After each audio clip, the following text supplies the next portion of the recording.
Well, the Miami Dolphins are entering a new era. Where this will lead us, no one has any idea. But right now, we're entering Sunday's game against the Cincinnati Bengals with Quinn Ewers, rookie quarterback from University of Texas, seventh round pick, as a starting quarterback for the Miami Dolphins. It seems as if the Tua Tagovailoa era is over. And what comes next? Joining me is Isaiah Smalls on the Dolphins in Depth podcast. Isaiah, it has been a unique week out there at practice. One that I could tell you, I don't know if I've ever been through. I don't think I've ever been through an era where the team during the season moves on from a starting quarterback. I've dealt with a lot of bad quarterbacks. I've dealt with a lot of quarterbacks who busted, but never a team moving on from a starting quarterback in season. And on top of that, going to a young rookie who was previously the number 3 on the depth chart. Is this a wise approach? Is this the right approach? And why is it happening? Let's start why is it's happening. It's happening because the Dolphins are eliminated from the playoffs. And for all intents and purposes, they have to see what they have in Quinn Ewers. Obviously, we know Tua and the Dolphins are contractually linked for at least a couple more years. That number, one more year? $54 million. $54 million. They owe him $54 million. Cannot wiggle out of it. $54 million. $54 million. Regardless of the fact, we both know Tua's play this year has been far below the standard that he has set for himself. The athleticism is significantly declined, and he can't really drive the ball down the field. That being said, it's the NFL. If you check any of those boxes, let alone all 3 of them, you kind of deserve to have your job taken. So that's what, why it's happening. Now let's get on to, you said, what were the other 2? There was, what is it going to look like? Yeah. I think anybody in that locker room that tells you they have a guaranteed definition of what this will look like is lying to you, because quite frankly, no one knows, right? Quinn Ewers has taken his first team snaps literally this week. Yep. Before that, me, you, him, we had the same number of first team snaps, right? I.e. snaps with the first team offense. And so the fact that he's kind of being thrust into this role, on one hand, it's an opportunity for him to see what he can do, see what he can create. One thing that really stands out to me about his journey is that he was the number 1 quarterback coming out of high school. He enrolled at Ohio State early, left, I believe, because C.J. Stroud was going to be the guy, right? Went down to Texas, won that job, balled. A guy by the name of Archie Manning comes in. Everyone thinks, yeah, exactly what I'm saying. Everyone thought that's going to be the guy, held him off. And remember, when he got hurt last year and they put Archie Manning in, right? Look, he could have totally been shunned from the job. But what happened? Eventually, they gave the starting job back to Quinn Ewers, which to me is a credit to his ability and a credit to just the faith that I want to say organization, but it's almost like a franchise now, right? But school, yeah, that the school and Sarkisian, I heard they're about to sell their rights to billionaires, but yes, the sports teams. But continue. Exactly. Yes. And so I say all that to say, it's anyone's guess what it's going to look like. Hopefully, no, it's not anyone's guess. It's going to look like a hot mess, and here's why it's going to look like that. 1, he's got no chemistry with anybody on his team. 2, most of these wide receivers, they barely know what they're supposed to do. Tua is the one that was orchestrating it in the first place. You think Quinn Ewers is going to know what to do? And 3, every defensive coordinator from here on out is going to throw the kitchen sink at this young man to get him. The game plan when you're playing a young, inexperienced rookie is just like the Miami Dolphins played when the Jets quarterback, something Cook, entered the game. Yeah, Brady Cook, yeah.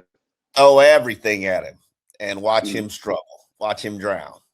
And I like Quinn Ewers. This was not an option or for me to go to not Brady Quinn, Zach Wilson. Zach Wilson.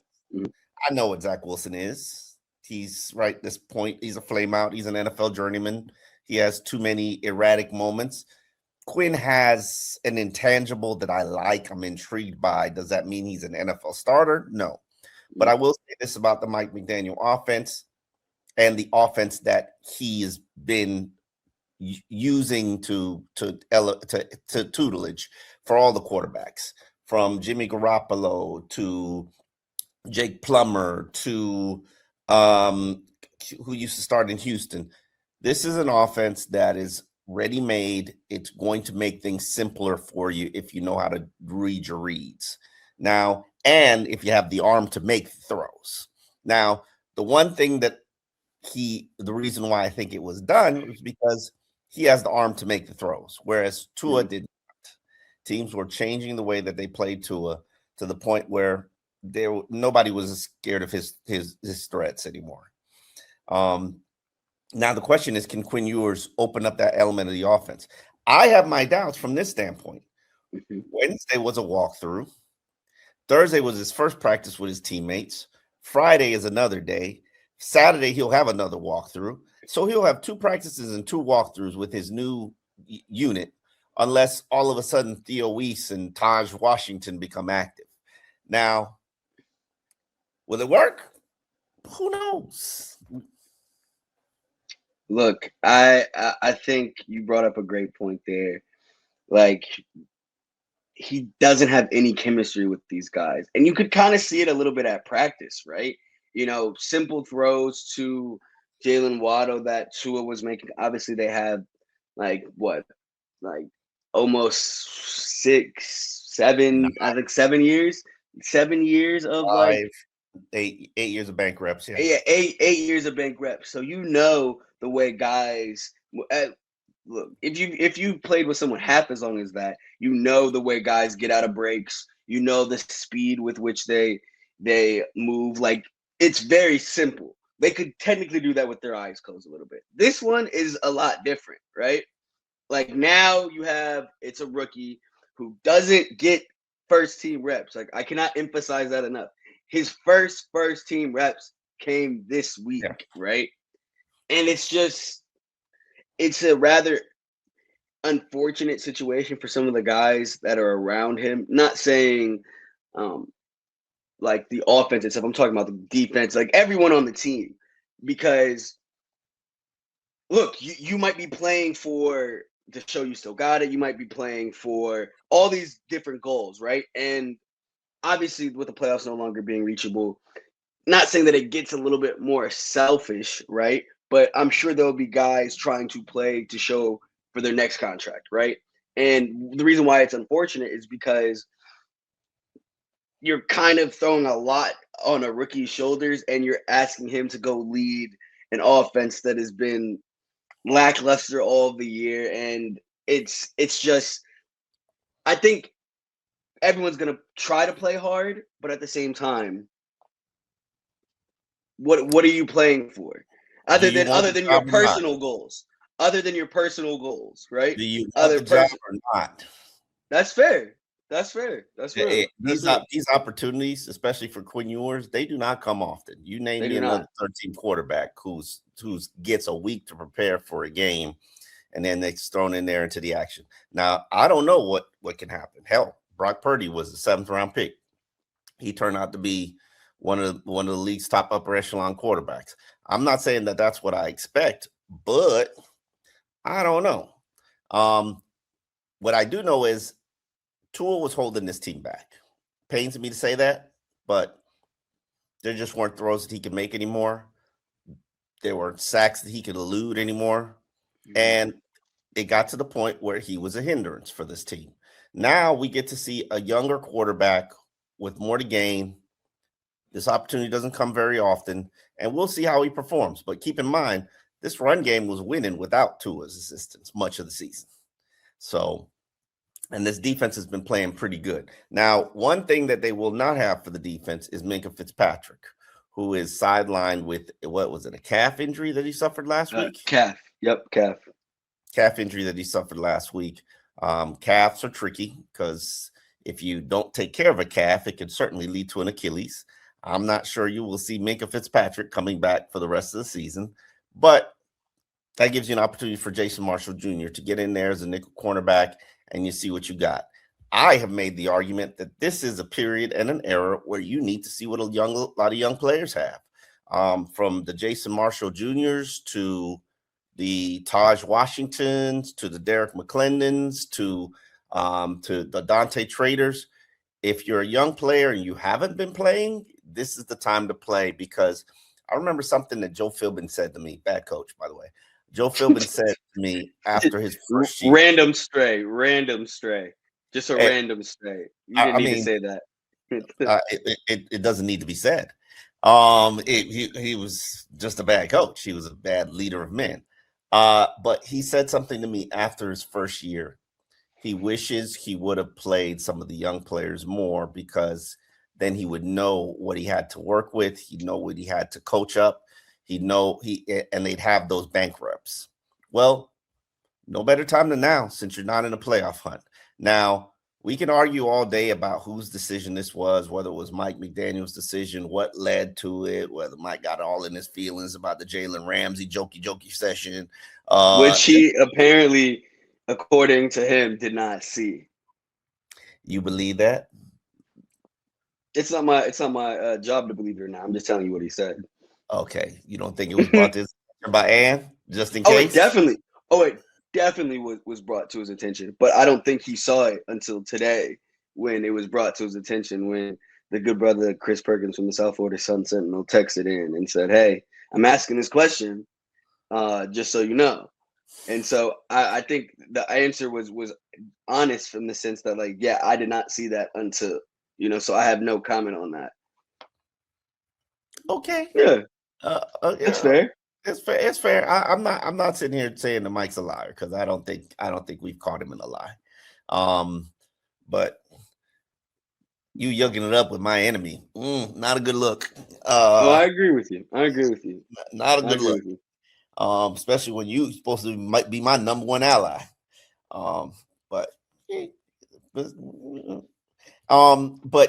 here's the thing.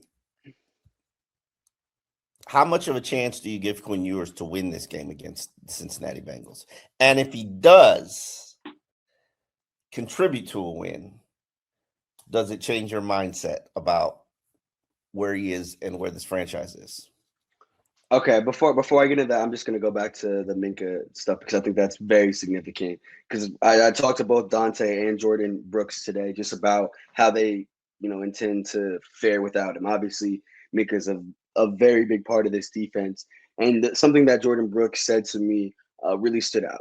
He specifically talked about the communication and how that has to be perfect on the back end now, because one of the things that he might not communicate much to us, Minka Fitzpatrick, but out there on the field, he is a master communicator. He's calling out plays. He's, diagnosing stuff, getting everyone in line. That is what a safety does. And so with that out, it kind of puts an extra, onus on the guys in there. So that's the Ashton Davises, the Ife Melifonwus, the Dante Traders. And Dante was excited about the opportunity, right? This is the first time that he's playing without his mentor, if you will, within Minka Fitzpatrick. So that means more nickel reps for him, more free safety reps. Dante not playing nickel. You think Dante playing nickel? I'm telling you what he said. I'm telling you what he said. So, okay. And he has. He's played nickel before. Let's not act like he hasn't played nickel before. He has. So it'll be it. It's a unique opportunity, especially with the receiving core out there in Cincinnati with Jamar and with T. Higgins. Is this the week that we gonna take the baby out the diaper against NFL's best receiving core? We're gonna see. I think it's a very unique opportunity, because the corners that they have, Rasul Douglas, Jack Jones, those are two guys that are fighting for their NFL life, so to speak. Jack Jones a little bit more than Rasul Douglas. I think Rasul Douglas is pretty, thought of, widely regarded as like a good veteran corner. But I think people have kind of forgotten a little bit about what he can bring to the table. So that's why this year has been kind of big. He's had a phenomenal season. Yeah, he's reestablished himself as an NFL starter. Only problem he's going to have is that he's a 30-year-old guy. Yeah, teams want you to play for 60 cents on the dollar once you're in your 30s. Exactly. So And as he says, he's playing for free. So That's um, right. I, I'm curious what's going to happen with that. I definitely hope that the Dolphins continue to walk him through, finish the Yes, season with him. He put out an I agree. emoji earlier this week that had me a little bit that piqued my antenna. I didn't see that. I did not see that. What It was was an the emoji? emoji of a guy walking off, and I was like, Oh, "Is he getting the Matt Judon treatment? Requesting his I don't. release?" I mean, I don't know. I don't know. That's one of the, I'd be kind of disappointed if that was actually the case because that's been one of my guys in the locker room. You don't Hopefully tell that they your can. guys, player. You just Huh? you don't tell your That's guys. You that's one of my. don't. I just appreciate what he's brought to this team this year. A great He's a veteran straight presence. shooter, which He's a is straight shooter. He is. absolutely. I'm not saying anything bad. I'm just saying that's one of my he's a good guy in the locker room. I'm not revealing what we talk about every single day. That's not what I'm saying. I'm just saying he's one See, of my but you're guys in not the supposed locker to reveal who you talking to. room. Oh my god. Okay. I got to put you on game. You Okay. people I talk to, you will never see me talking to them.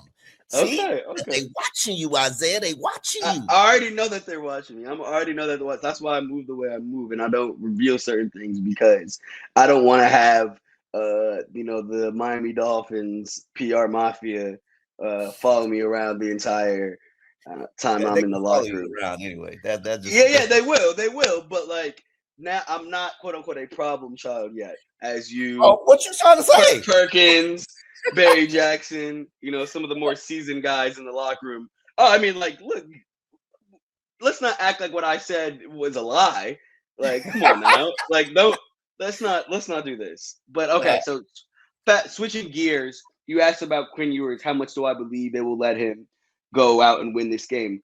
Look, I think if I had to guess, right, because a few things are true, right? One, as you mentioned, the run game has been working regardless of the way Tua is played. So I don't think that they're going to stray away from that, right? It's just going to be, especially with a rookie quarterback, you want to make it as simple as possible, right? So he's going to be handing the ball off, and hopefully they won't get behind because if they get behind, then they're going to have to put the game on them. Now, in terms of what his leash is going to be, I don't think it's going to be extremely long. Again, this is the first week he's getting first team reps, right? I'm sure he has his set plays, but I don't think it's going to be, yeah, we're throwing you out there and you're going to have the full playbook. I don't think that. I think that would be insane to expect. One of the things that I did, I made a point to go talk to Greg Dulcich today because I know how important tight ends are to rookie quarterbacks, right? They love their tight ends.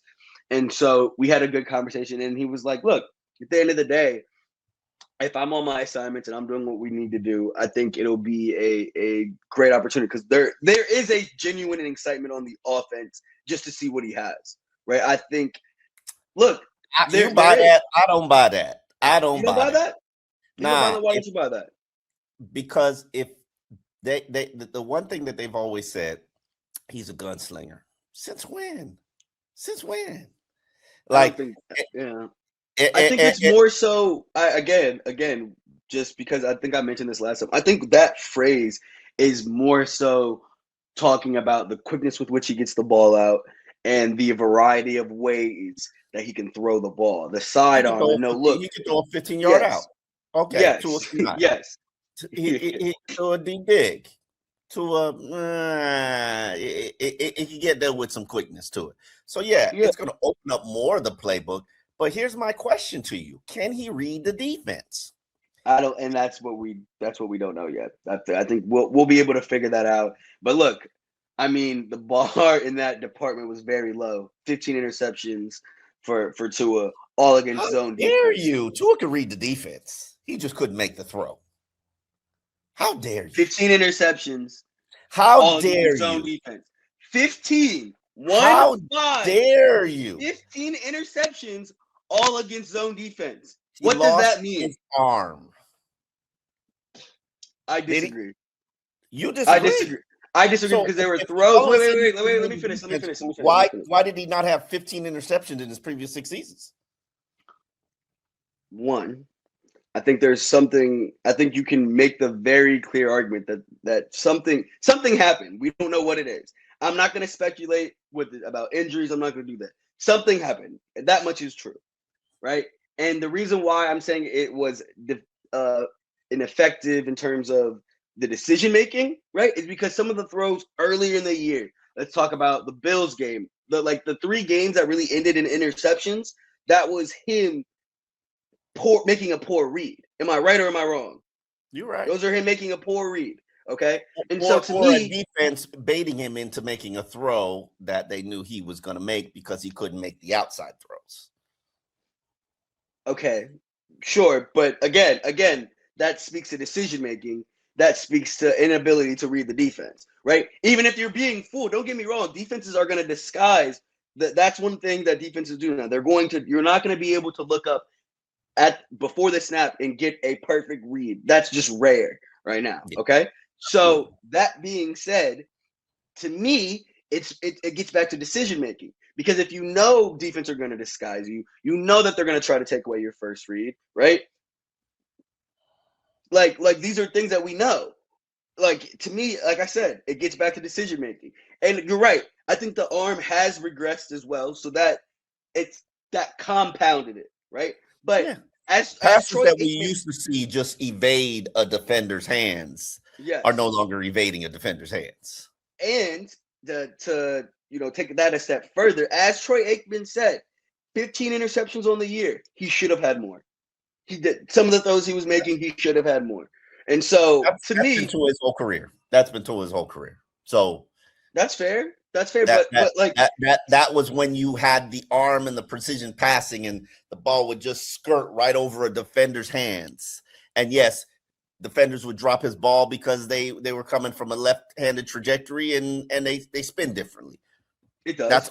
That's always been Tua's MO. He always throws balls that are nearly intercepted. Right now, we're looking at it. Those balls are getting intercepted. Those balls are getting pulled down. And truthfully speaking, it's easier to play him now because there are certain things you do not have to defend against. You don't even have to defend. Imagine a Miami Dolphins offense where you don't have to play man-to-man coverage. Like, it would never happen with Tyreek Hill here. Like, yeah. But now it's easy. You take one guy out the game, done. But that's not to excuse Tua. Hell, he's the number 3 quarterback for a reason. The Dolphins are trying to avoid his injury guarantee. They are clearly done and moving on from him. I think we're at a point of no return.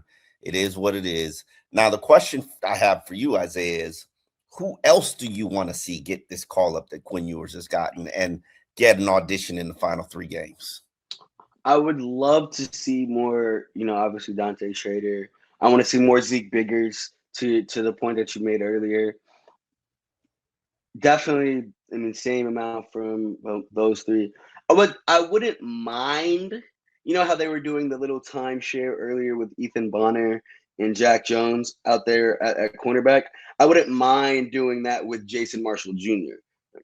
I think we've seen enough Ethan Bonner tape. I think so. No Jason Marshall Jr. is a nickel cornerback. We're done with that. That experiment's over. I've never really liked that experiment to begin with, and I thought, and I've been very firm on that. And that was one of the things that I kept watching earlier in the year, like to see any. I just think he projects better as an outside guy. That's just my own opinion. And so I'm comfortable whether it's Dante getting some more looks in the nickel. Like I'm just comfortable again, or even like I forgot. Good Lord, just the decimation of the cornerback room. I almost said Juju Brents because when he got a few snaps in the nickel, I was a fan of it. He looked straight, and so I was just I've never. Hold on, you don't want no Ethan Bonner in that one-handed interception? You know. I'm not frozen. I'm staring at you because I can't believe you even asked me that question.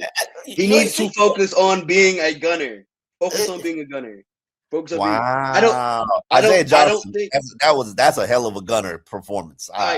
Yes, I gave him some dap today because I said, look, man, you balled out. Look, and I believe he's playing on Sunday as well. He said he gave it a go today. It felt okay. He's gonna try to play on Sunday because he, again, like you said this earlier, these opportunities in the National Football League are few and far between. So when you have a good showing like like Isaiah Johnson did You in got a you got to follow role. it up. You have to follow it up. You You got to have to follow it up. keep going. So Yeah. I'm excited to see there. Let me He think. played Let with me a think. toughness and tenacity. Gunner, you know, Gunner is one of my favorite positions because Yes. Gunner Yes. is a job that nobody wants. Nobody Yes. likes it. Two people are trying to cram you into a Gatorade machine. The odds are stacked against you. And if you have the tenacity and toughness to go down there and get into a punter's face and even blast him when he does not call for a fair catch, which I thought that was so close. Oh yeah. That was very so close. That was And very close. I didn't think he was going to get that call, but he got that call. He got it. That Yeah. was tremendously impressive. Isaiah Johnson, I've always been a fan. He disappointed me a little bit in training camp because I thought he'd be vying for a starting role and never really got that opportunity. But right now, he's a safety and he's coming for them gunner reps. He is. You don't realize this. You could be a gunner and play in the league for 10 years just doing that. Bingo. Yeah. And especially the reason why I mentioned Bonner is because look, if he has the speed, obviously, right? To me, it's it's in that position's a lot easier than corner because corner is not because to me, gunner is really just straight line. To me, obviously, there's things where you're getting You got to pushed fight it off. You got to fight it off, but your objective is straight, is basically a straight line. And corner, it's a lot more hip flexibility, right? You got to be able to move the hips. That man got it. You see, look at you. Look at you. Look, what do we need to go back? Who was the Bills game? Do we need to go back and rewind that tape? Do we? No, we don't. I need you to go back and rewind that. Everybody gets beat every once in a while. Everybody gets beat every once in a while. Getting beat and what happened to him are two very different things. They specifically target him. They did the milk check, and it is what it is. Yeah. All right. They go target. It is what it is. And that's fine. And look, but I'm more confident in his ability to outrun guys in that position than it is to cover a number one receiver. Remember, mind you, a number one receiver who the entire organization might be out on. Remember that Keon Coleman has had a few DNPs since then. All right? Because of whatever is going on in that building and in his preparation. I don't think they're a fan of that, whatever. Right? So it's not like he got beat by a Jamar Chase or a T. Higgins. It was Keon Coleman. Okay, I see what this is. You don't want him to get posterized by Jamar Chase and T. Higgins. I see. No, I'm trying to save him from embarrassment right now. Okay, and I don't even know why we're talking about Ethan Bonner today, especially when Anthony Weaver said he's not giving out free snaps. You got to earn it. You missed that yesterday? Like Joe Shad asked the question. Well, like about are you thinking of pivoting and giving some younger guys more snaps? And he said, "Look, I don't coach Pop Warner. Like it's not you get a turn. Like you got to earn these snaps." And to me, and if I remember correctly, I don't want to misquote it. So let me look at the transcript. I'm pretty sure, Joe Shad loves himself some Ethan Bonner. Yeah. So I'm pretty sure he might have weaved Ethan Bonner's name because I remember looking like, ain't no way you just mentioned that. But hold on. Listen, Ethan, I think he's quite polarizing. I think he's a good athlete. Is he a good cornerback? I don't know. But this is it. Rasul Douglas and Jack Jones have been good, so the easiest thing to do is leave them out there. But at times earlier this year, you kind of gave Ethan Bonner some reps, maybe on the third series. Is that something that you'd consider bringing back with Eason and Jason Marshall Jr. over the last 3 games, getting them in the rotation with some reps? No, we're going out there to win the game. If you're a healthy, willing, and capable body, I expect you to go out there and play at your best. Okay. All right. Okay. The Pop Warner was earlier than that, I guess, or after that. But I don't look. All right, so we can play our third string quarterback, but we can't play our second string cornerback. I got you. All right, I got you. I'm processing these things. So what are you thinking, Isaiah, on Sunday's game against the Bengals? And are there any injuries that we should be concerned about? Oh yeah, Jordan Brooks said he's playing. We should definitely mention that. Jordan Brooks said he's playing. He had practice all week, but got some limited work out there today. He said he's playing. I believe him. He's a warrior. Someone on Twitter asked me, "Why are you still playing?" And to me, and this is one thing about the fan base that you can't have it both ways. You can't be mad at some people for being quote unquote soft and not giving it their all, and then also ask me the question, why is the leader of your defense still playing even though he's hurt? You can't have it both ways, right? He's trying to If get you that want, money. He's trying to lead the NFL in tackles. right? And so if you want to have a guy that's hard nosed, job's not fixed. That's exactly what Jordan Brooks said. Like, look, Job not like done. contractually, like we still got 3 games left in the season. So if I'm willing and God wakes me up in the morning, I'm a play. And so that's the reality of the situation. But to answer your question, what do I think about the game? I think it's going to be interesting, right? Because this was billed as a matchup between the 2020, the first 2 quarterbacks taken off the board in the 2020 class. That's what it was originally billed as. That's why it was a Sunday night game. That's why it was, that's just what it was. But obviously, Bengals eliminated from playoff contention. Dolphins eliminated from playoff contention. Dolphins decided to go with Quinn Ewers. That narrative's out the window. So the question now becomes, do I think Quinn Ewers can lead this team to a win? And on one hand, I have no faith in that defense that the Bengals have. Like, I was looking at it today just to confirm. Like, okay, yeah, Trey Hendrickson is on IR.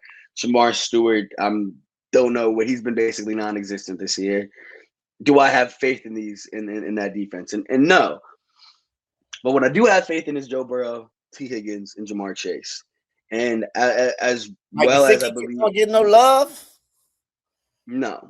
And as well as I think that the defense is going to try to take away those guys, I think not having Minka is going to be too tall of a task. I'm going to say 27 to no, I'm gonna go 23 to 10 Bengals. Wow, 10 points. Interesting. I am also going to be picking the Bengals from this standpoint. I don't really have that much trust and belief in this Dolphins team at this point right now. They got to find their motivation. Right now, Quinn Ewers is going to be on that Similac entering that game, and I'm just not feeling real comfortable with that. So I'm going to predict a 17-13 Dolphins loss. On that note, we will be back on Monday to recap what happens on Sunday evening because the game is 1 o'clock. Got bumped from national television because the Dolphins aren't worthy. And we will see what happens, whether or not Quinn Ewers can pull off his first victory as a Miami Dolphins starting quarterback.